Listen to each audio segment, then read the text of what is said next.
mpaka sasa hivi hapa wewe kiwango chako kimekuwa. Unajua wewe ushakuwa ni mtaalamu wa kutengeneza sije NIDA, sije nini huko. Sasa zile ambazo NIDA zinakuta wenzako zinawasumbua unakuta labda ili upate line ambayo unaimiliki mwenyewe au NIDA upate mwenyewe ambayo ile unajua kabisa hapa nikisajili line ngapi na vipi, mfumo unakuwaje? Mfumo kwa mfano kama kwenye NIDA ina maana yani kuna NIDA zina changamoto.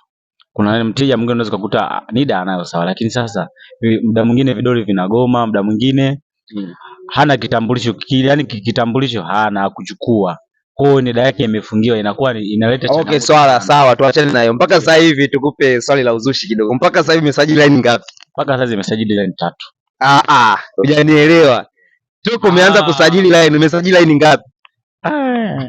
Kwa kweli hapo nitakudanganya, nitasema uongo kwa sababu hazina idadi. Nimesajili line yenyewe kwa sababu nina zaidi ya mwaka mmoja na miezi mitatu toka nimeanza hii kazi. Kwa hiyo nimesajili line nyingi sana. Bwana anasema amesajili line nyingi sana, lakini pia anawasihi vijana tuendelee kufanya kazi. Yaani kazi ni kazi, usichague kazi, ila kuna kazi nyingine uweze kufanya.